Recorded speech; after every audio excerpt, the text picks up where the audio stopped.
bienvenidas, bienvenidos a este taller de postulación que organiza nuestra Agencia Nacional de Investigación y Desarrollo a través de la Subdirección de Redes, Estrategia y Conocimiento. Queremos orientarles y apoyarles en la postulación al concurso Nodos Laboratorios Naturales 2021, un instrumento que, tal como dice su nombre, busca fomentar el desarrollo de los laboratorios naturales del país, a través de proyectos colaborativos entre actores del ecosistema de ciencia, tecnología, conocimiento e innovación, con foco en el fortalecimiento de la actividad científica y en el desarrollo económico y social de los territorios. Bueno, antes de comenzar el taller propiamente tal, quiero comentarles brevemente cómo trabajaremos esta mañana. El instrumento será presentado por Cristian Vázquez. Él es analista de la Unidad de Territorio y Laboratorios Naturales de REC. Y posteriormente, tras la presentación que haga Cristian, vamos a hablar sobre el proceso de postulación. Ahí nos va a acompañar Pedro Figueroa, él es analista de apertura, postulación, evaluación y selección, también de REC. Una vez finalizadas las presentaciones que realicen Cristian y Pedro, abriremos el espacio de las preguntas. Dado que somos casi 80 personas o más en esta sala, quiero invitarles a dejar sus consultas en el chat de Zoom. Desde ahí levantaremos todas las preguntas y haremos lo posible por contestar la mayor cantidad de acuerdo a los tiempos de los que dispongamos. Si eventualmente no alcanzamos a contestar alguna de sus preguntas, no se preocupen, vamos a recoger todas las inquietudes y sus respectivas respuestas en el documento de preguntas frecuentes que ustedes pueden encontrar en la ficha de este concurso, que está disponible en www.anit.cl/concursos. Ahí ustedes ingresan, ubican el concurso Nodos Laboratorios Naturales, y ahí, entre los documentos de postulación y formularios, pueden encontrar el documento de preguntas frecuentes y así ahí la respuesta a sus consultas. Como siempre, ustedes saben, está disponible en nuestro canal de consultas de ayuda ANIT, para que puedan hacer llegar todas las preguntas que tengan respecto a esta convocatoria.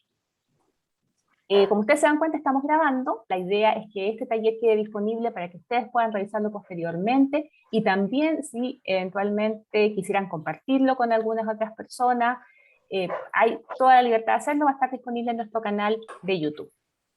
Bueno, eso en términos generales. Pedirles por supuesto que mantengan sus micrófonos silenciados durante la presentación. Y para comenzar, voy a dejar con ustedes a la encargada de la Unidad de Territorio y Laboratorios Naturales de nuestra agencia, Natalia Sotomayor, quien va a dar un saludo de bienvenida. Natalia, por favor. Hola Jimena, muchas gracias. Hola a todos, buen día todavía. Primero que nada, bueno, agradecer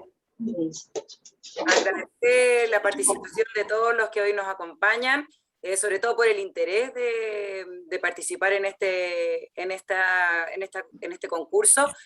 Estamos abocados hoy día principalmente a poder contestarles la mayor cantidad de preguntas, aclarar dudas, y como decía Jimena, bueno, si no alcanzamos en esta instancia, lo vamos a hacer posteriormente. Bueno, junto con agradecer, a mí me gustaría contarles un poco, para los que no saben, veo acá nombres que sé que nos han acompañado en otras instancias. Desde ANIT, desde el año 2020, hemos estado generando diferentes líneas de acción sobre laboratorios naturales. Tenemos las mesas de laboratorios naturales, unas mesas técnicas que hemos invitado no solo a la comunidad científica, sino que también a representantes de la sociedad civil, del sector público y el privado también, a poder generar un primer documento de hallazgo y recomendaciones sobre laboratorios naturales que debiéramos tener de aquí a fin de año.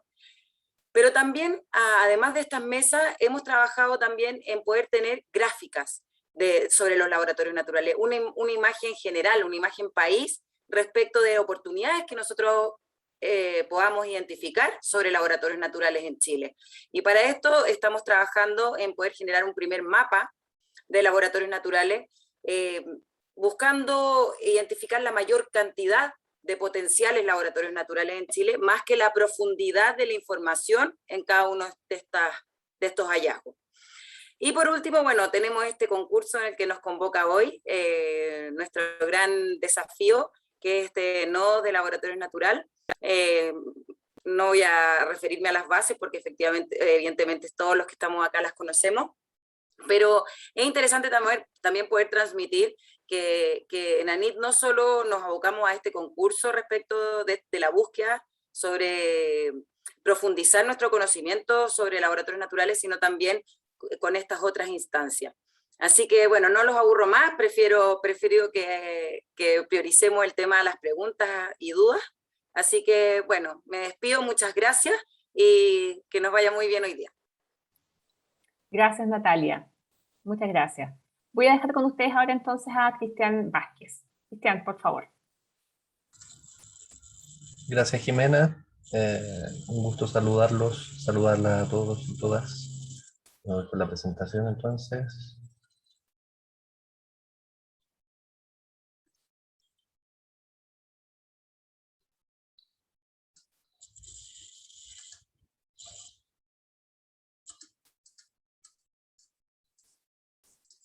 Ya. Bueno, la convocatoria del concurso tiene el nombre Nodos para el Desarrollo en Investigación Científica de Laboratorios Naturales en Chile. Esta es una convocatoria de la Subdirección de Redes, Estrategia y Conocimiento, y en particular de la Unidad de Territorio y Laboratorios Naturales. Como antecedente, comentarles el propósito de la convocatoria, que de alguna forma va definiendo lo que se busca alcanzar con el desarrollo, con la implementación de estos nodos. Y están destacados ahí algunos conceptos que aparecen reiteradamente en las distintas secciones de las bases y lo que se busca, lo que se espera de esta iniciativa, y que van dando luces del marco de relevancia que se le ha dado, el énfasis que se le ha dado. Entonces, el propósito de esta convocatoria es apoyar iniciativas que orienten las acciones a seguir en la implementación de investigación científica en laboratorios naturales de manera armónica con los territorios, con los actores que conviven en estos territorios, considerando aquellos factores que apoyan el desarrollo de la actividad científica en ellos y los efectos de impacto. Por lo tanto, ahí surgen algunos de los elementos centrales que tienen que ver sin duda con la investigación científica en estos espacios naturales, generando instancias de participación con los actores de esos territorios y considerando los factores que son relevantes para la actividad científica y sus efectos e impacto en esos territorios también. A modo de definición de qué significa laboratorios naturales, esto es un debate abierto, como podría señalarse, en el sentido de que existen diversas miradas. Aquí en las bases se propone esta conceptualización de lo que significa los laboratorios naturales. Sin embargo, es parte del desafío de los mismos nodos de laboratorios naturales llegar a una definición que sea la más pertinente. De todas formas, en esta definición surgen también algunos conceptos que son claves, como por ejemplo que estos son espacios geográficos y que pueden ser calificados como laboratorios naturales en el sentido concreto de la palabra, de laboratorios de investigación naturales, podría ser, que tienen singularidades, que son consecuencia de condiciones únicas que entregan la combinación de factores propios del territorio, ¿no? Como podría ser el clima, la altura, la profundidad bajo el nivel del mar, o la ausencia de intervención humana, entre otros, solamente ejemplos.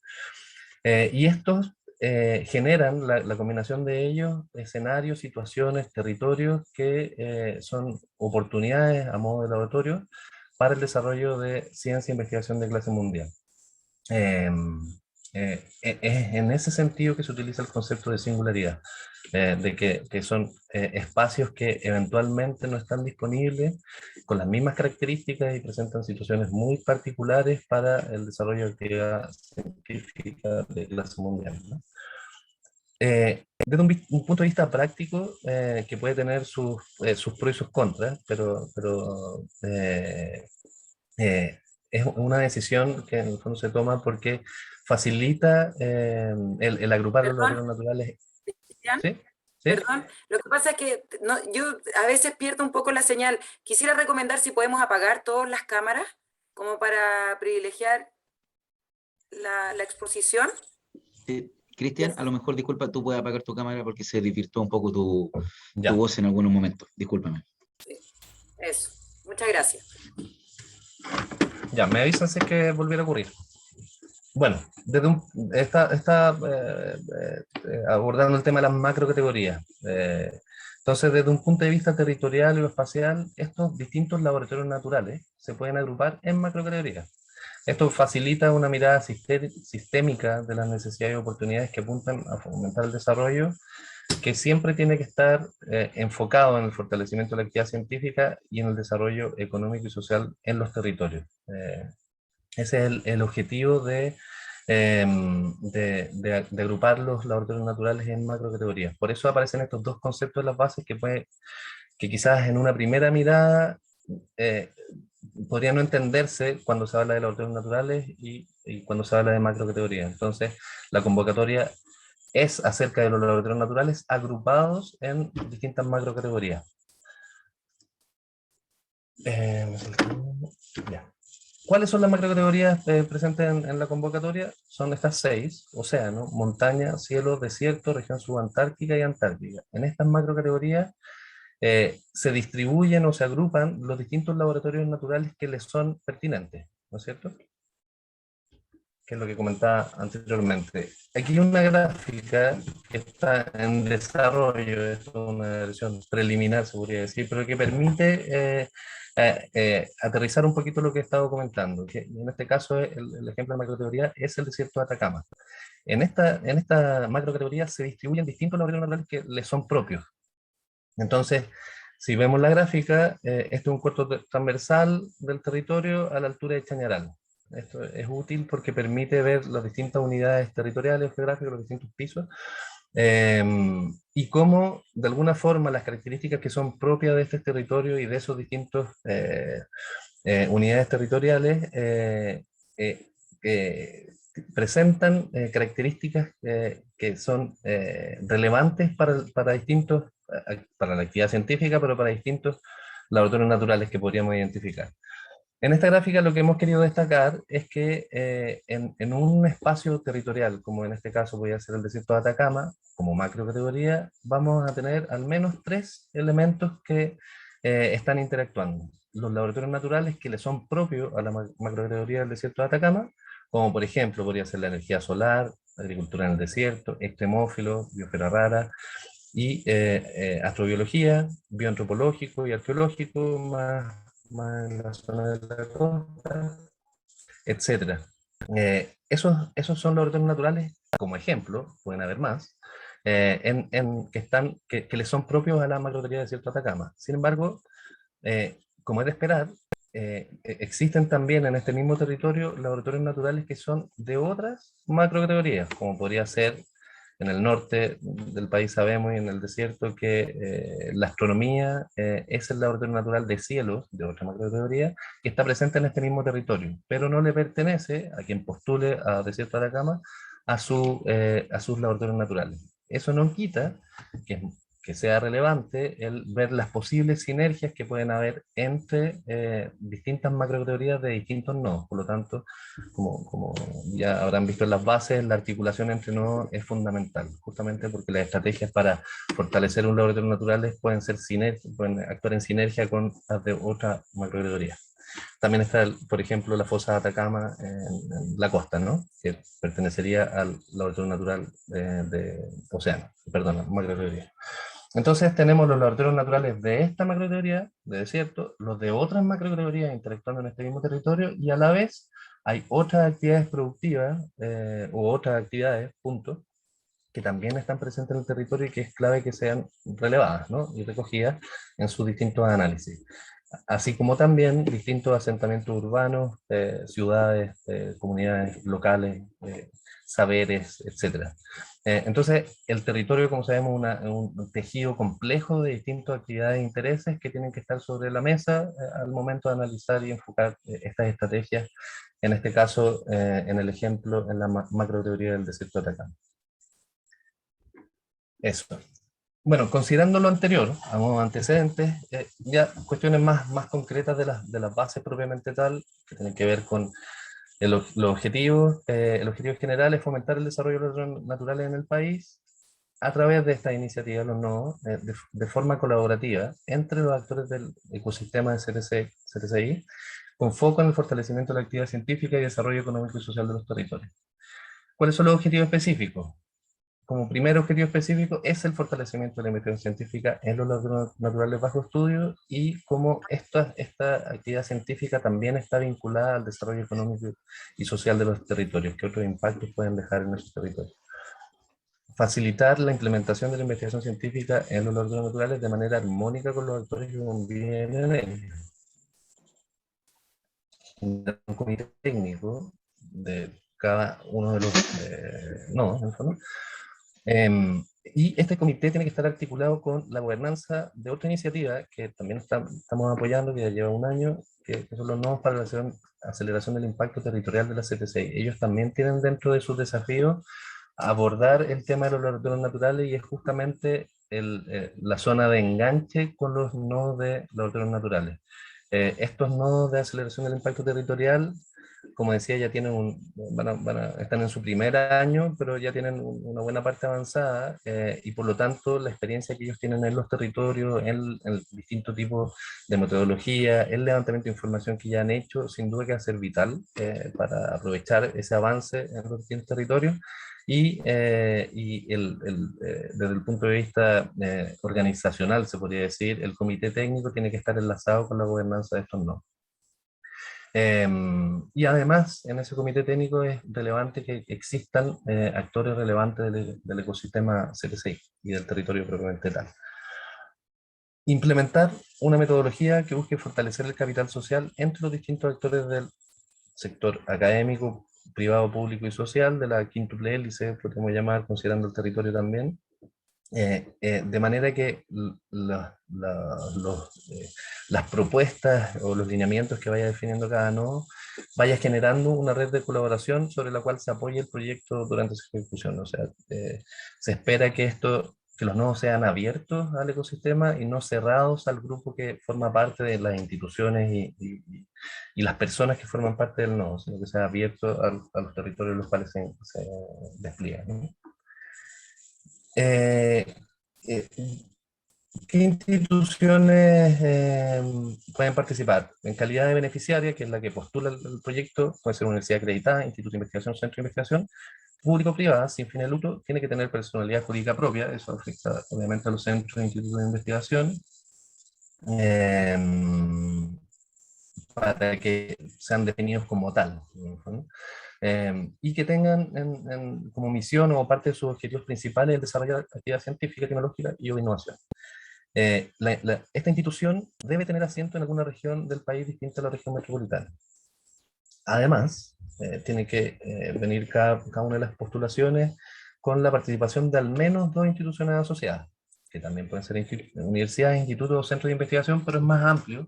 También pueden participar empresas o fundaciones u otras organizaciones que contribuyan aportando capacidad y competencia para la implementación de esta iniciativa, que puede ser infraestructura, personal, de apoyo, conocimiento, logística, etc. ¿Quién hace la postulación? El director o la directora del proyecto, que tiene que formar parte de la institución beneficiaria. Se espera que sea un especialista en el área del conocimiento, que eso es un poquito abstracto dada la amplitud de la cantidad de desafíos técnicos, se podría decir, que abordaría cada uno de los nodos. Pero lo importante es que tenga experiencia en proyectos de similar naturaleza, en el manejo de grupos, en liderar acciones con distintos tipos de actores, no solo del mundo académico, y sin duda que dirigir al equipo del proyecto, ¿no? El equipo de trabajo se debe contar con un grupo multidisciplinario, y las capacidades y la experiencia tienen que ser coherentes con la complejidad, diversidad temática y cobertura territorial. En la experiencia de los nodos CTCI, eso ha sido muy claro, en el fondo, de la cantidad de temas y las distintas metodologías que tienen que llevar a cabo, tienen que verse reflejadas en las capacidades y experiencias que tienen los integrantes del equipo de trabajo. Y el equipo de trabajo en ese sentido está conformado por participantes no solo de una de las instituciones, sino que se complementa con los participantes o personal de las distintas instituciones que forman parte de la iniciativa. Entonces, en resumen, la postulación la hace una institución beneficiaria que tiene que venir con 2, al menos, instituciones asociadas. La postulación propiamente tal la tiene que hacer el director o directora del proyecto, y es quien tiene que registrarse y subir la postulación en la plataforma de NID. ¿En qué consiste la postulación? La postulación, un formulario de postulación, que es lo que va a presentar Pedro a continuación, un formulario de presupuesto, está la carta de compromiso de las instituciones asociadas, currículum vitae del equipo de trabajo, y carta de validación curricular del director responsable. La duración, 12 meses, existe una posibilidad de, en casos justificados, prorrogar de hasta 4 meses de cada una de las iniciativas. El financiamiento es de hasta un máximo de 130 millones de pesos. Los ítems en los cuales se pueden distribuir estos gastos son gasto en personal, que es directamente para el personal vinculado en el equipo de trabajo, y para actividades obviamente relacionadas con el proyecto. Los gastos de operación, aquí se quedó pegado, está repetido la descripción de equipamiento en gastos de operación. Pero bueno, son los gastos de operación habitualmente financiados en las convocatorias de ANID.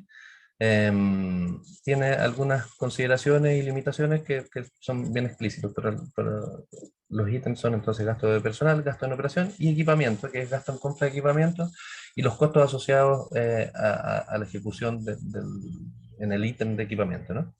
Y finalmente gastos de administración indirectos, que son los realizados por la institución, y esto tiene como tope del 5% del monto total solicitado en los 3 ítems anteriores.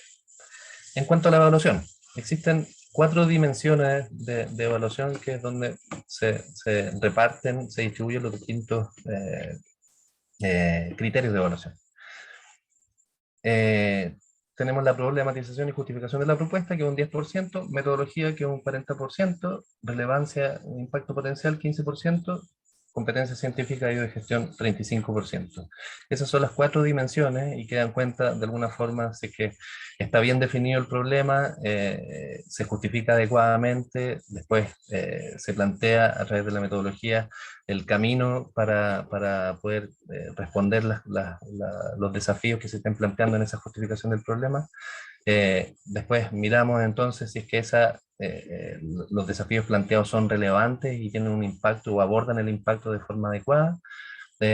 Y después, por último, si hay un proyecto bien planteado, que se propone una buena metodología, que es relevante, son las capacidades que están presentes en la postulación, que son capacidades institucionales y de personas del equipo de trabajo, son las adecuadas para abordar el desafío. Tenemos, en cuanto al proceso de evaluación, la evaluación es por panel, y de estos paneles, como les comentaba, la postulación se divide en distintas macrocategorías, que son 6. Entonces, en estas macrocategorías, el ranking es por macrocategoría, no compiten todas las postulaciones entre todas, sino que se hace un ranking para cada una de las macrocategorías, y por lo tanto, la búsqueda es poder contar con un no en cada una de ellas. Y por último, los resultados esperados es evidenciar y caracterizar los loteros naturales en estudio.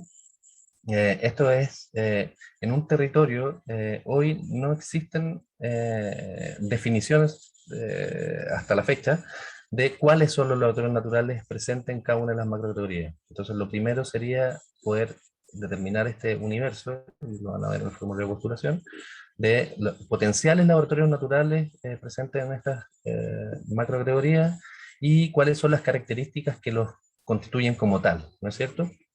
Sería un primer resultado.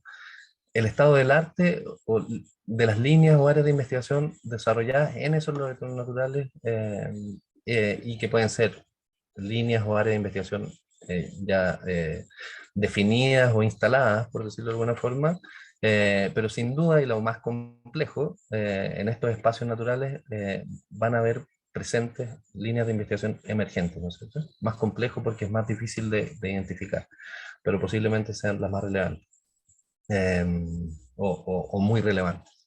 Las brechas y oportunidades en cuanto a las capacidades de investigación actuales y emergentes, y los elementos facilitadores o transversales que permitirían o dificultarían el ejercicio de la actividad científica en esos espacios geográficos. ¿Qué entidades, actores y aspectos que pueden verse afectados de forma neutral, positiva o negativamente por la instalación de estos laboratorios naturales? elaborar una cartografía participativa que permita caracterizar especialmente los laboratorios. Uno de los desafíos que sabemos que van a tener los nodos es en esta representación espacial de los territorios y de la distribución de estos laboratorios naturales, es poder darle una distribución espacial justamente a los distintos laboratorios. ¿Cuál es el espacio geográfico que determina el laboratorio natural de extremófilos? ¿Es posible de definir ese espacio geográfico en ese sentido? ¿Cómo afecta esa definición espacial? ¿Va a permitir de alguna forma hacer análisis respecto de la conectividad que tiene, de la cercanía o lejanía respecto a distintos puntos poblados, los servicios que tiene disponibles, etcétera, etcétera? Entonces, la cartografía participativa debería entregar luces de esa distribución espacial y de alguna forma es un espacio para que de forma participativa, con actores de los distintos sectores de la quíntuple hélice, puedan construir esa distribución espacial.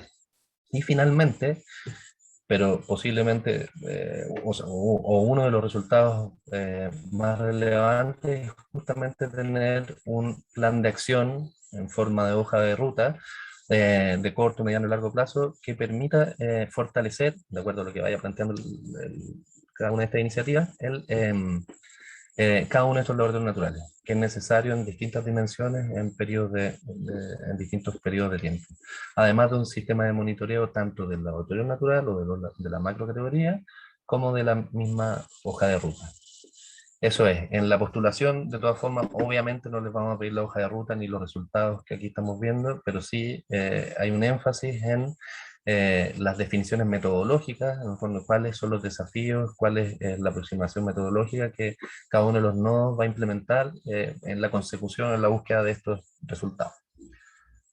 Eso sería por mi parte, en cuanto a las bases propiamente tal.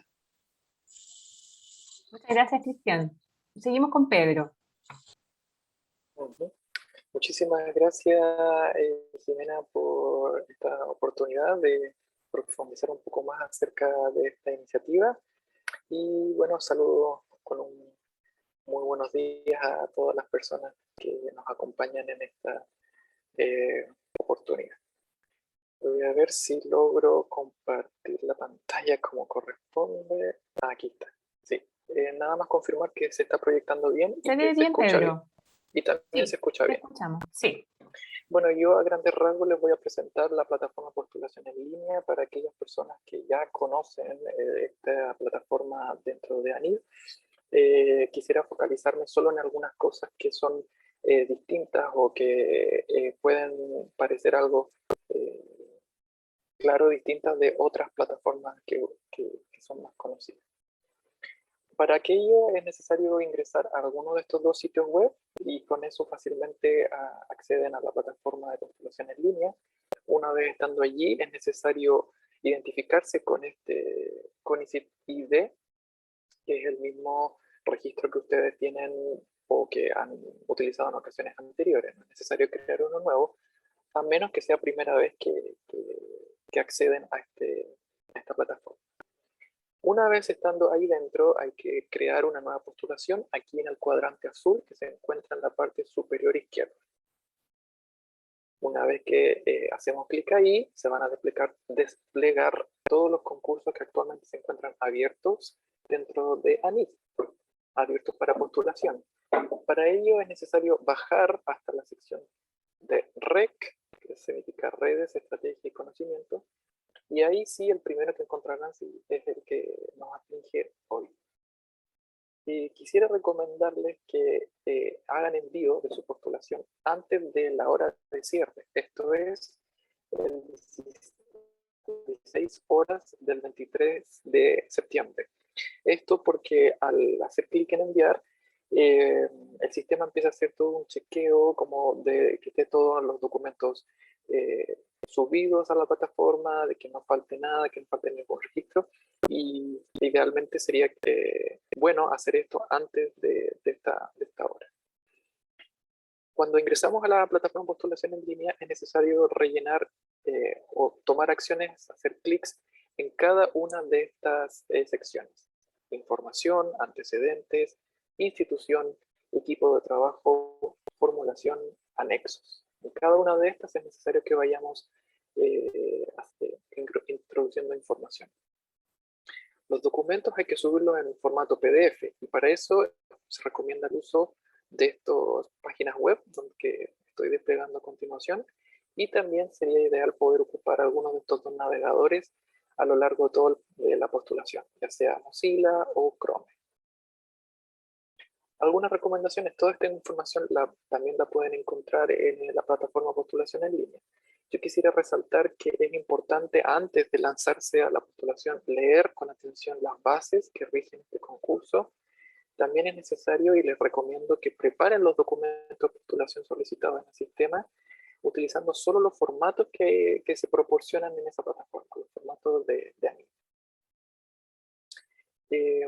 También les recomiendo que durante el proceso de postulación, en cada una de las etapas vayan haciendo clic en guardar antes de seguir a la etapa siguiente, y así eso les va guardando su información en el caso de que se produzca un microcorte en la conexión, o que se apague la electricidad. En fin, no sé, es importante ir haciendo clic en guardar. También recomiendo que luego de completar la información requerida en unas etapas, accedan a la opción de revisión y envío, donde ahí se puede verificar, revisar, enviar y luego obtener el comprobante de la postulación realizada, que ese es el registro para ustedes, para comprobar que efectivamente ustedes enviaron su postulación. Y también les recomiendo que una vez cerrado el concurso, bueno, más bien les informo que una vez cerrado el concurso para postulación, a las 16 horas de ese día, no es posible aceptar otras postulaciones o documentos anexos por otra vía. Es decir, si alguien se olvidó o adjuntó un documento erróneo, luego de este horario no es posible enviarlo por mail, el documento correcto. Entonces es importante que toda la documentación de la postulación sea enviada por esta vía, por este canal. Okay. En el siguiente parte de la plataforma Postulación en Línea, en la parte que se llama información, está esta opción para que toda la información, el intercambio de información entre NIT y la dirección de la postulación se haga mediante correo electrónico. Y esto facilita más la gestión, a diferencia de si todo tiene que hacerse por carta certificada. Entonces también les recomiendo hacer clic en esta opción. La siguiente sección se llama antecedentes. Esta tiene dos áreas, una que se llama identificación del proyecto y la otra resumen y objetivos. La identificación del proyecto es bastante simple, es que simplemente ingresar el título de la propuesta, cuáles van a ser sus palabras clave, cuántos meses va a durar el proyecto. Esto es algo que se hace bastante intuitivamente. En la sección de resumen y proyecto lo mismo, pueden hacer clic en ingresar el resumen y luego se les despliega un campo a rellenar, que es bastante fácil. Lo que yo destacaría en esta parte es que pensemos en esta sección como la carta de presentación de la postulación, que va a ser utilizada frecuentemente tanto por las instancias de evaluación, la instancia de admisibilidad.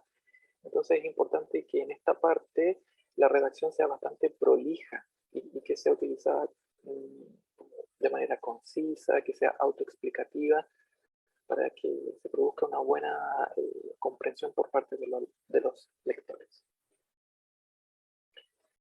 En la siguiente etapa, que se llama institución, es importante identificar cuáles son las instituciones que van a participar en esta postulación. La primera que ingresen va a ser como por defecto considerada como la institución beneficiaria, y recordemos que es necesario contar por lo menos con 2 instituciones asociadas. Y una vez que se tienen ingresadas las instituciones, hay que ingresar el equipo de trabajo que va a estar vinculado a la institución. Entonces, por ejemplo, si en la sección anterior en la institución se identificó a la institución X, luego en la siguiente etapa, cuando se identifica a la directora o al director, es necesario vincular a esta persona a la institución X, y así sucesivamente. En la segunda pestaña dentro de la sección equipo de trabajo es necesario ingresar a todas aquellas personas que van a contribuir al proyecto durante su ejecución, ya sea que estas personas reciban o no algún incentivo o algún honorario según corresponda. Llegamos entonces a la sección de formulación, donde es necesario descargar 4 archivos que están en estos formatos. Luego hay que rellenarlos, y una vez que están rellenados, pasarlos al formato PDF, y una vez que están en formato PDF, se vuelven a cargar ya rellenados aquí en esta plataforma. Son los documentos que mencionó mi colega Cristian. Uno se llama antecedentes de la propuesta, el siguiente se llama formulación, el siguiente es el formulario de presupuesto, eso está en un formato de Excel, y luego está la carta de validación curricular. La última sección, o la penúltima, mejor dicho, la sección de esta plataforma, son las cartas de compromisos que asumen las instituciones que van a participar al proyecto.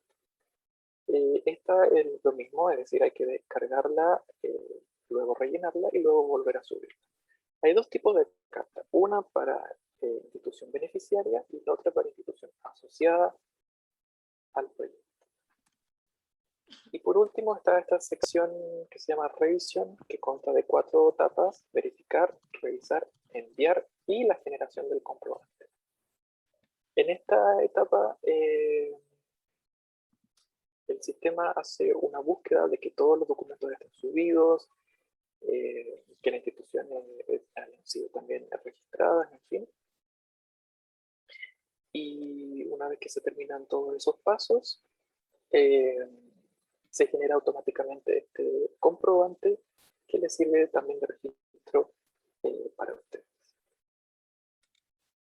Yo quisiera finalizar este espacio invitándoles a todas las personas que nos acompañan hoy a hacer uso de este botón que van a encontrar siempre a lo largo de todo el proceso de postulación. Lo van a encontrar en la sección superior derecha de la plataforma, donde ante cualquier consulta, alguna duda o que no resulte alguna etapa, estamos aquí para apoyarles y para darles respuesta y para acompañarles en el transcurso de su postulación. Muchísimas gracias una vez más y quedo ahí a la expectativa de intercambiar preguntas y respuestas con las demás personas. Muchísimas gracias, Jimena.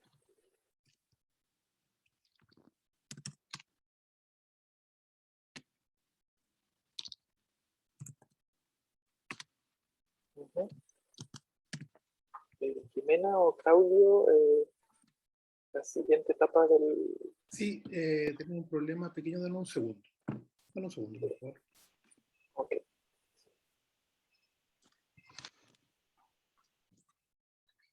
Ya. Jimena tuvo... Ah, no, ¿está Jimena ahí? No, creo que no la veo.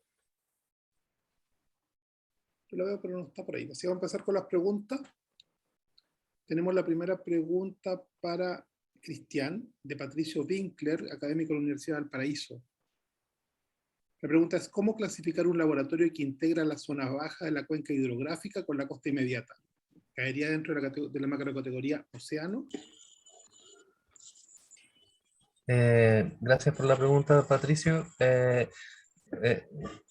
Yo como respuesta plantearía que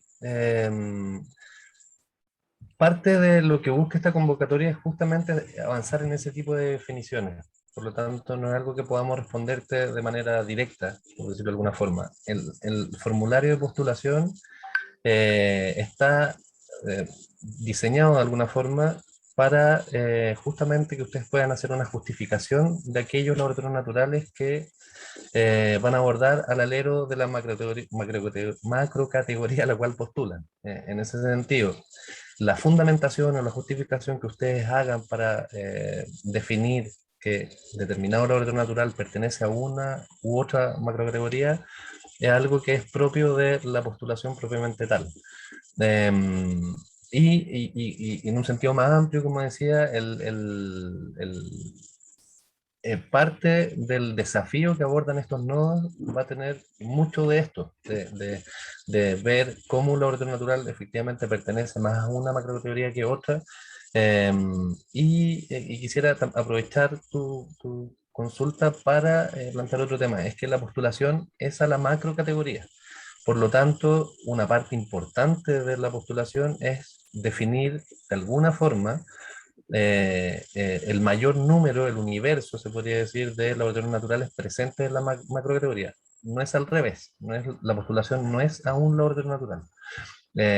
Más allá que en la propuesta misma, y sin duda, mientras el proyecto va madurando y avanzando, los laboratorios naturales en los cuales se van a focalizar no van a ser el universo, eso es inviable seguramente. Pero todos estos elementos que están planteados al alero de tu pregunta, son justamente aquellos elementos que se van a evaluar. La justificación de la propuesta, la metodología para abordarlo, en el sentido, el plan que ustedes propongan para desarrollar la iniciativa en el proyecto, obviamente tiene una valoración respecto de la viabilidad de implementarlo en 12 meses, etcétera, etcétera. Entonces, eso es justamente uno de los desafíos al momento de la postulación y sin duda después al momento de desarrollar el nodo propiamente tal. Perfecto. La siguiente pregunta también es para ti, Cristian, es de Isabel Meneses, de la Universidad O'Higgins. ¿El proyecto debe plantearse en torno a una macrocategoría, incluyendo los laboratorios naturales que se agrupen en ella, o puede ser parte de una macrocategoría? Sí, bueno, creo que lo abordé en la respuesta anterior, pero como bien dice Isabel, gusto saludarte también. Hola. La postulación es a la macrocategoría. Después, en la misma propuesta, y sin duda, como decía, en el desarrollo del nodo, va a haber una focalización en algunos de los laboratorios naturales, por distintas razones que la postulación misma tienen que evidenciarse, ¿no? Bueno, Patricio nos comenta que le quedó claro en todo caso tu explicación. Roberto García Huidobro, de la Universidad Santo Tomás. Creo que había una patita de la pregunta de Isabel con respecto a la acreditación de la Universidad de O'Higgins, y efectivamente no recuerdo ahora el número de la ley, pero pueden postular, porque hay una ley que les permite postular hasta que obtengan su personería definitiva. Perfecto. Ok, gracias. Perdón. Bien. Bueno, vuelvo. Roberto García Huidobro, investigador de la Universidad de Santo Tomás, pregunta, ¿qué significa tener asiento en alguna región? Para Cristian también. Perdón, está con el micrófono muteado, sí. Creo que hay hartas preguntas relacionadas con lo mismo.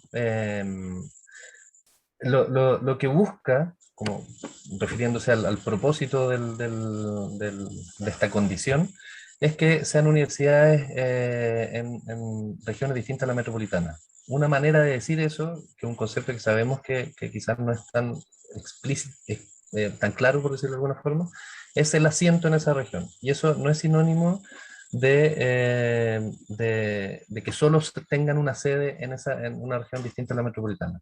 En términos más concretos, lo que decimos es que sucede, ya sea principal o no, funciona de manera permanente en alguna región fuera de la región metropolitana y con domicilio en la misma. ¿Qué significa de manera permanente? Sabemos que distintas instituciones tienen una sala, una especie de un curso o alguna otra actividad en determinada región, pero no se utiliza de forma permanente. No es una institución que tiene un vínculo con el territorio, no es una institución que desarrolla actividad científica de forma permanente en un territorio. Entonces, que funcione de manera permanente es que tenga actividades relacionadas con la actividad científica de forma permanente en la región que ellos están declarando que están instalados, y con domicilio la misma, que uno pueda ir y encontrar a la institución en esa región. Perfecto. Tenemos una pregunta de Juan Pablo Contreras, que pregunta, perdón, tengo una de Romina Cataldo, de la Universidad de la Frontera. La definición de asociada a las bases dice que hay que tener como misión o objetivo desarrollar actividades de ciencia, tecnología, conocimiento e innovación. En ese sentido, una ONG que no tiene este tipo de actividad, ¿puede ser una asociada? Perdón, me perdí. La definición de asociada en las bases dice que tiene que tener como misión o objetivo desarrollar actividades de CRCI. En ese sentido, una ONG que no tiene ese tipo de actividad puede ser asociada. Bueno, voy a leer la definición presente en las bases. Dice, pueden ser entidades públicas o privadas con personalidad jurídica propia, con o sin fines de lucro, que tengan como misiones o parte de sus objetivos principales desarrollar actividades de investigación científica y tecnológica y de innovación, que tenga experiencia en distintos tópicos relacionados con el desarrollo de la ciencia, tecnología, conocimiento e innovación. Deben contribuir a la postulación aportando capacidades y competencias para la realización del nodo, que puede ser infraestructura, personal especializado, etc. Y ellas pueden ser universidades, institutos, centros de investigación, empresas, fundaciones, etcétera. En el etcétera, sin duda que ONG entra dentro de esa definición. El, en cuanto a no tener la misión u objetivo, en realidad las bases son claras en señalar que deben tener dentro de sus misiones de forma clara el que parte de sus objetivos están relacionados con el desarrollo de la actividad científica. Perfecto.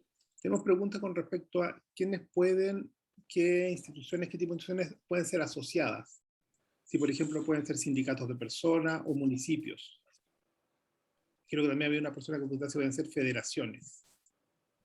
Claro, con respecto a los sindicatos de personas, que es como la pregunta concretamente,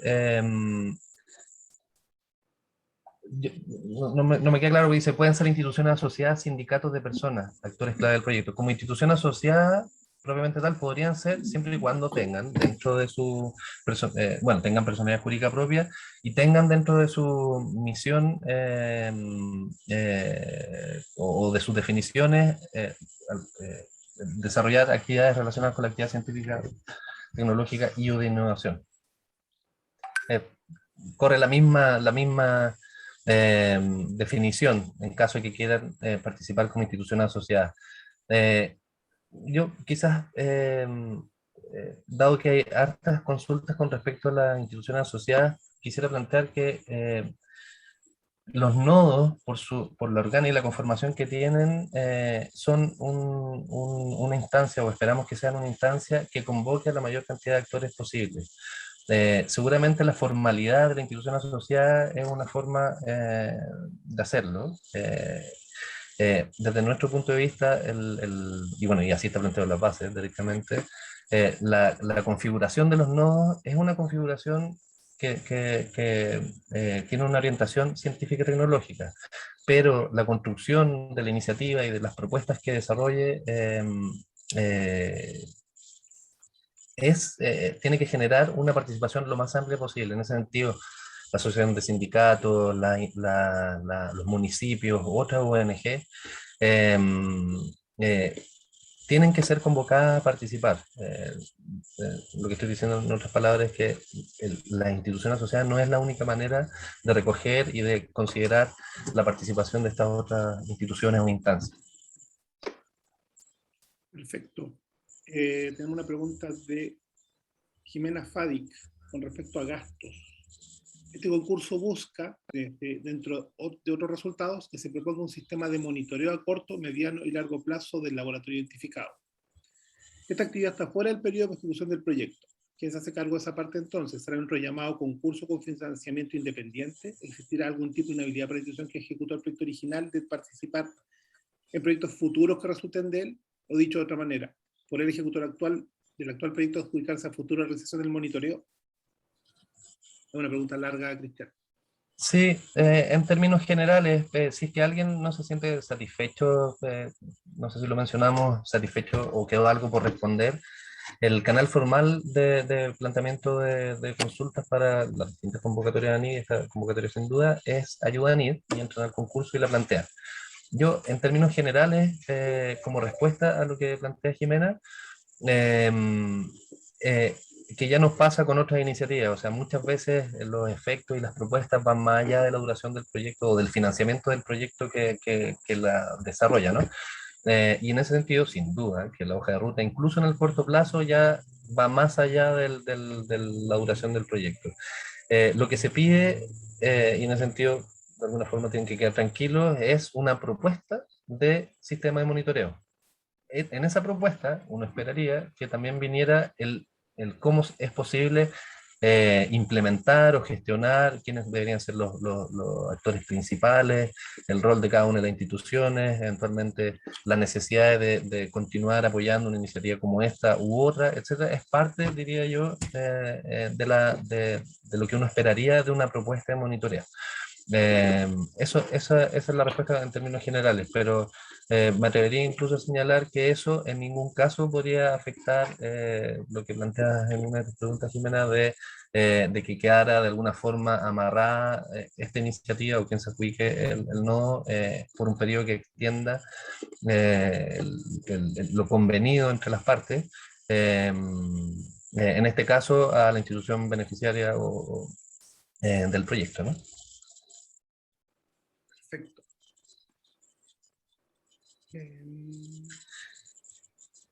Bueno, y parte, perdón, parte seguramente, como decíamos, como decía Natalia en un comienzo, este tipo de iniciativas van haciendo camino al andar de alguna forma y también van a haber resultados bien concretos, pero van a haber muchos, posiblemente, lineamientos de política pública. Entonces, continuidades de este proyecto u otros que surjan como propuestas o como recomendaciones del quehacer de los nodos, seguramente van a surgir muchas y esperamos que así sea, porque de alguna forma lo que se les está pidiendo a los nodos es que desde el sector académico, desde los territorios, puedan plantearse lo que hay que hacer, puedan poner sobre la mesa lo que se debe hacer para fortalecer la actividad científica, en esos órdenes naturales, en consideración y recogiendo en esa actividad científica cómo el entorno requiere que sea desarrollada y cómo eventualmente esos territorios pueden verse beneficiados. Entonces, los resultados van a tener mucho que ver con lo que pones en tus preguntas respecto de cómo debiera seguir. Es parte de lo que esperamos justamente de sus resultados. Ok, gracias, Cristian. Le doy el pase de nuevo a Jimena, que es nuestra locutora oficial. Así que, de vuelta. Gracias, Claudio. No, gracias por haberme cubierto en este espacio. Tuve una dificultad con mi computador, no podía activar el micrófono, así que tuve que reiniciarlo, así que les pido las excusas del caso. Cristian, sigamos con los temas de gastos, ¿te parece? Mira, tengo unas consultas de Isabel Meneses. Isabel nos plantea si en gastos de equipamiento se pueden adquirir equipos científicos para mejorar las capacidades del laboratorio natural. Ella nos dice, sé que los resultados pasan más por la hoja de ruta, pero para avanzar hacia la concreción del laboratorio, ¿se puede comprar equipamiento? En las bases, o sea, restringiéndose a las bases, no... Perdón, no, que esa no es no es pregunta mía. Me estás atribuyendo una pregunta que no es mía. Es otra Isabel. Mil disculpas, Isabel, lo que pasa es que me la habían... La otra como persona. estuve desconectada durante un rato, me aparecía tu nombre asociado a la pregunta. Mil disculpas entonces. Bueno, Isabel, una Isabel que está presente acá nos pregunta eso. Gracias, Isabel, por la aclaración. Bueno, las bases no lo restringen explícitamente. Sí señalan las bases que este financiamiento está disponible solo para equipos menores y que beneficien de manera sustancial las actividades del proyecto. Entonces, eso queda sujeto al proceso de evaluación y por lo tanto a la justificación que hagan de la necesidad de contar con ese equipamiento. Efectivamente, el financiamiento para equipamiento tiene que ver con el desarrollo de esta iniciativa, no para el fortalecimiento propiamente tal del laboratorio natural. Bueno, esa es la respuesta realmente. No sería un tema de admisibilidad, por ejemplo. El proyecto no está infringiendo algo, pero sí queda sujeto a la evaluación. Y la justificación tiene que estar alineada, más allá que un mismo equipo pueda servir para desarrollar este proyecto y eventualmente quedar instalado como una capacidad para el orden natural, pero no es el propósito. Perfecto. Aclaró Cristian que era Isabel González, del Centro CERES, quien había formulado esa pregunta. Y hay otra consulta de ella, dice, en la misma línea de gastos de operación, ¿se pueden financiar actividades de difusión científica con asiento en el laboratorio? Sí, en términos generales sí, es una pregunta bien general. Lo que esperamos de esta iniciativa es que convoque a los distintos actores del territorio y del ecosistema, no solamente del territorio, del ecosistema CTCI. En ese sentido, creemos que la difusión, divulgación, el generar actividades que abran esta iniciativa al entorno, en este caso una actividad de difusión, son herramientas fundamentales para que ello ocurra. O sea, las actividades de difusión científica tienen que ser relacionadas con el desarrollo del nodo, por supuesto. Perfecto, Cristian, gracias. Te voy a dejar descansar unos minutos. La siguiente pregunta que tengo acá, le quiero pedir apoyo a Patricio Espinosa, que me puede ayudar con este tema. ¿Ya? Patricio, es de Sergio Quitart. Dice, ¿los recursos disponibles permiten financiar un nodo por macrocategoría? Muy buena pregunta. Sí, bueno, es lo que esperamos, poder financiar uno por macrocategoría, pero como siempre lo señalamos, todo va a depender de la evaluación científica y técnica que reciba las propuestas. Si hay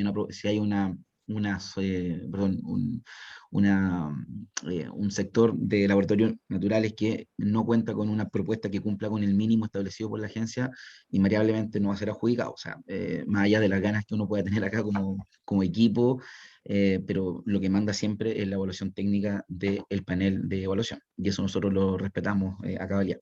Pero sí, es el espíritu, sin duda alguna, Jimena. Y muchas gracias por la pregunta. Gracias, Patricio. Cristian, vuelvo contigo.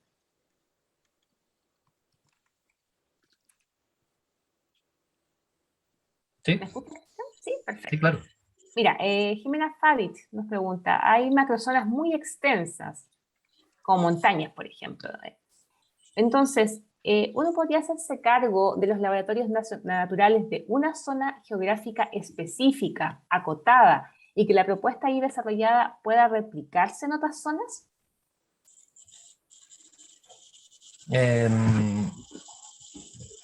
No es lo que se espera en la convocatoria. Lo que se espera en la convocatoria es que dentro de la macroteoría de montaña se puedan evidenciar con distintos niveles de profundidad, porque como decía, es importante, y así está contemplado en las bases, poder tener el catastro, por decirlo de alguna forma, de los laboratorios naturales en cada una de las macrocategorías. Después, evidentemente, la focalización y la profundización dentro de la propuesta no va a poder hacerse respecto de todos los laboratorios naturales ahí identificados. Por lo tanto, en la estructura del formulario incluso ya puede evidenciarse. Lo que se les pide es el universo, por decirlo en simple, de laboratorios naturales, el catastro de los laboratorios naturales en la macrocategoría a la cual postulan, y después, conforme avanza la postulación, se va priorizando en aquellos que van a entrar con mayor nivel de profundidad. Y esa justificación es clave en cuanto a los laboratorios naturales que son más relevantes en la macrocategoría. Esa es la justificación que esperamos para la focalización o para la priorización, no otras justificaciones. En el fondo nos vamos a concentrar en estos 6, voy a omitir el número, en estos laboratorios naturales, porque son los más relevantes por estas razones. Y eso es lo que se somete a evaluación de alguna forma. Cristian, un minuto, un segundo, Natalia, dale. perdón. Sí, que efectivamente me sumo a las palabras de Cristian, pero efectivamente, si es que este universo de laboratorios naturales caracterizara de buena forma la macrocategoría, efectivamente podría ubicarse en un territorio específico. pero en el fondo, efectivamente, el espíritu es intentar, o sea, es identificar la mayor cantidad de potenciales laboratorios naturales dentro de la macrocategoría y después, como dice Cristian, conforme avance, ir acotando a una caracterización con mayor profundidad, más allá del ubicado, emplazado en un solo territorio o no. Ya, Natalia, súper bien, gracias por esa aclaración. Cristian, Roberto García, quizás en la misma línea, también nos pregunta ¿qué pasa cuando el laboratorio natural es variable? Por ejemplo, es un fenómeno que varía en el tiempo, en intensidad, en cobertura.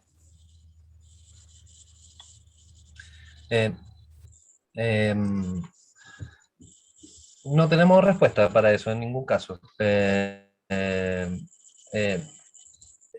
Sabemos que el desafío es grande que van a abordar estas propuestas. Es un tema que ha sido abordado de forma incipiente en la literatura, no tiene una pura definición, no hay una estructura todavía definida, y por lo tanto el tema es variable. No solamente los laboratorios naturales podrían ser variables. En ese sentido, la fundamentación que hagan los proyectos creo que es la clave. Desde mi punto de vista, lo que él está planteando es algo que justamente es parte de los hallazgos que uno esperaría que encontraran el desarrollo, la implementación de estas distintas iniciativas. Eso, pero como hemos dicho, ese tipo de definiciones, hay una estructura, un formulario de postulación y el proceso contempla una evaluación por pares de paneles de evaluación multidisciplinarios que esperamos que puedan de forma agregada revisar este tipo de justificaciones. No nos corresponde a nosotros, dicho de alguna forma, evaluar el mérito técnico, se podría decir, de qué se puede o qué no se puede, sino que nos tenemos que circunscribir a lo que las bases plantean. Perfecto. Tengo otra pregunta también en esta misma línea, Cristian, es de Isabel González. Dice, el proyecto no se enfoca en potenciar un laboratorio natural, sino en hacer un screening de todos los laboratorios del territorio. ¿Esto es a nivel regional? No, a nivel macro categoría.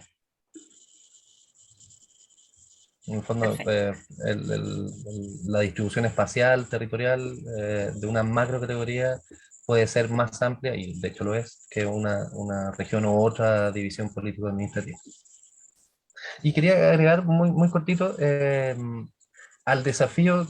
El desafío que se está poniendo en estas bases va a estar presente para todos los postulantes. Entonces, sabemos que es un desafío gigante, pero son las condiciones para todos por igual. En ese sentido, por eso el énfasis ha estado en la justificación de lo que se plantee. Y seguramente montaña, océano, bueno, todas las macroteorías son bastante grandes, pero es el desafío que cualquier postulante va a tener que enfrentar. Gracias, Cristian. Para la siguiente pregunta, quiero pedir apoyo a Patricio Espinosa.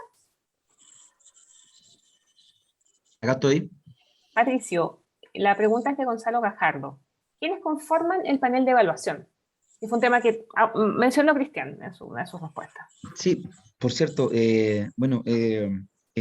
la agencia, bueno, hace hartos años viene llevando a cabo una política de, por así decirlo, de expansión, de apertura a nuevos evaluadores, evaluadoras, la incorporación, por cierto, de muchas más investigadoras a los paneles, así que como línea base nosotros estamos cumpliendo eso a cabalidad, no solamente en el aspecto territorial, de género, también de la disciplina.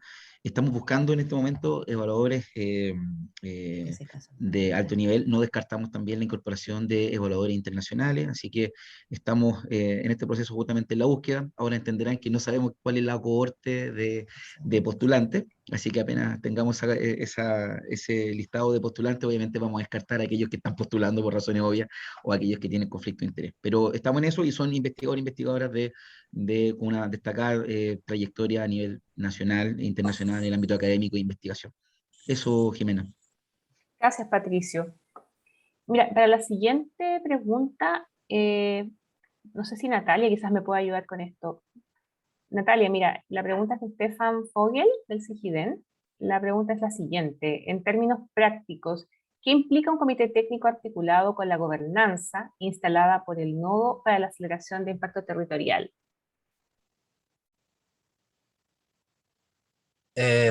Ay, Eh, perdón, es que no sé, hoy día no nos ha acompañado la tecnología al parecer, No, pero aquí está. no ha jugado malas Sí, pasadas. sí, efectivamente.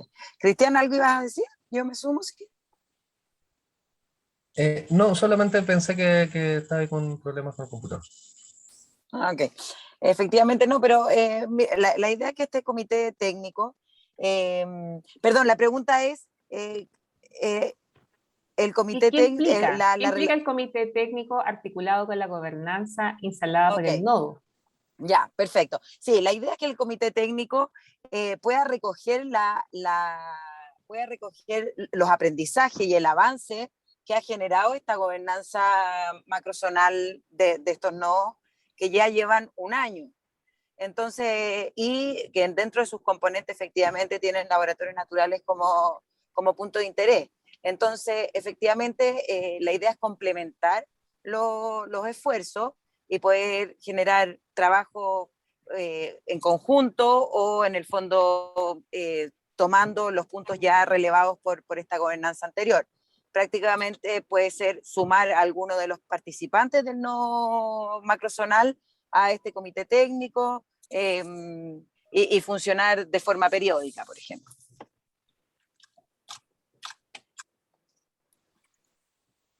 Ay, sí, gracias, Natalia.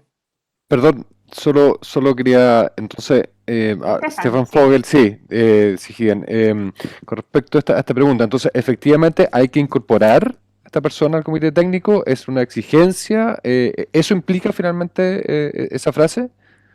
¿O hay otras formas de cumplir con esto que no sea incorporarlo? Exactamente. No está implícito, no es una exigencia. Pueden encontrar otras formas de operar. Ok, muchas gracias. Muchas gracias a ambos. Cristian, tengo una pregunta de Laura Sánchez. Dice, ¿es posible y recomendable contratar a investigadores dedicados al proyecto a jornada completa? Bueno, eso es posible, financiar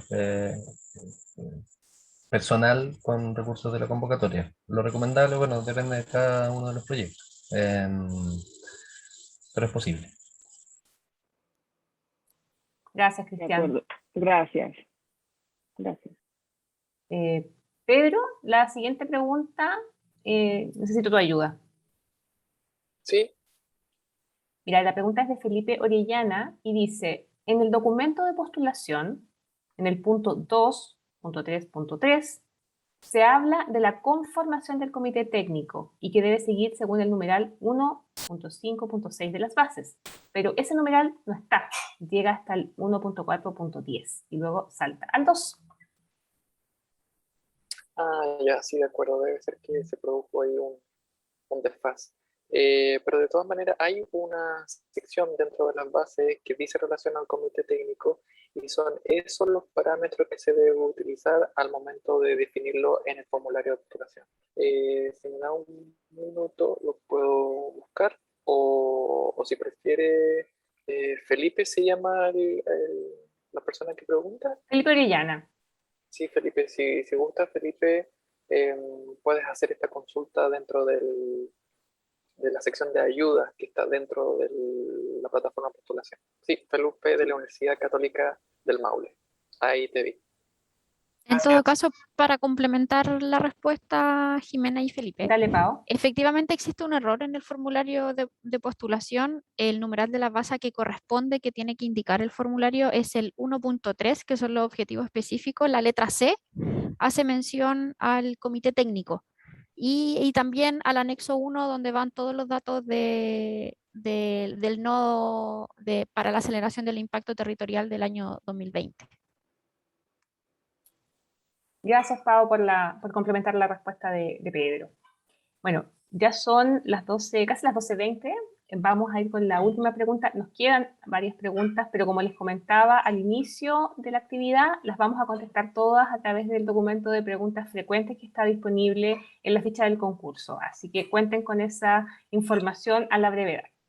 Bueno, para la última pregunta le quiero pedir apoyo a Patricio Espinosa nuevamente. Acá estoy. Patricio, la pregunta es de Ayaz Alam. ¿Ya? Y es la siguiente, dice así: considerando el receso de las fiestas patrias la próxima semana, el plazo del 23 de septiembre es complicado para gestionar las cartas institucionales. Entonces, ANIT podría considerar ampliar el plazo por una semana, es decir, este sea hasta el 30 de septiembre.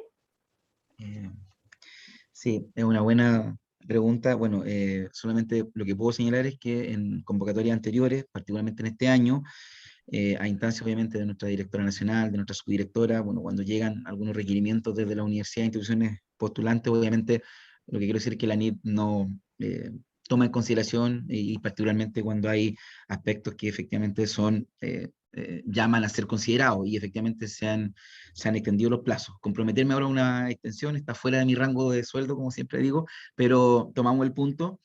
Ahora por nuestro sitio Mesa Ayuda, que es el canal oficial, tal como dijo Paola, y tú también lo has dicho, no me han llegado consultas en ese tema en ese momento. Entonces, si alguien tiene efectivamente alguna razón de peso y lo quiere solicitar, el canal oficial obviamente ayuda a NID. Ahora, no obstante lo anterior, nuestra directora nacional y nuestra subdirectora, bueno, tienen línea directa a través de la mesa de los directores, directoras, vicerrectores de investigación. Así que esa es una información que por lo menos hasta el momento no hemos recibido, pero en este momento no está considerado, pero tampoco lo puedo descartar a priori porque efectivamente el escenario puede cambiar, y como ha cambiado en las otras convocatorias. De hecho, recuerdo que por lo menos OTL extendimos, vinculación internacional también se extendió, también a solicitud. Así que es algo que se puede analizar, Jimena. Eso, muchas gracias a Jazz por tu consulta. Gracias, Patricio. Y de todas maneras, en caso de que se tome una determinación al respecto, se las vamos a comunicar oportunamente a través de nuestros canales formales, a través del sitio web, a través de nuestras redes sociales, Twitter, LinkedIn. Vamos a estar en contacto con ustedes respecto a cualquier modificación que tengamos. ¿Ya? Bueno, quisiera agradecerles a todas y todos por haber participado, por habernos acompañado esta mañana. Tuvimos una muy buena asistencia y eso nos alegra mucho. Esperamos recibir muy buenas postulaciones, y para ello, sin duda, les ofrecemos toda nuestra colaboración, toda nuestra ayuda. Contáctenos a través de Ayuda NIT, estamos disponibles para ello. La grabación del taller y también las presentaciones que mostraron Cristian y Pedro van a quedar disponibles en la ficha del concurso en los próximos días, para que puedan consultarlas y revisarlas cuando ustedes quieran. Y bueno, muchas gracias por acompañarnos. Esperamos contar con ustedes en una próxima oportunidad, en un próximo taller, y desearles, por supuesto, que sus postulaciones lleguen a buen puerto y podamos contar con sus proyectos. Así que un abrazo para todos, que tengan una buena tarde.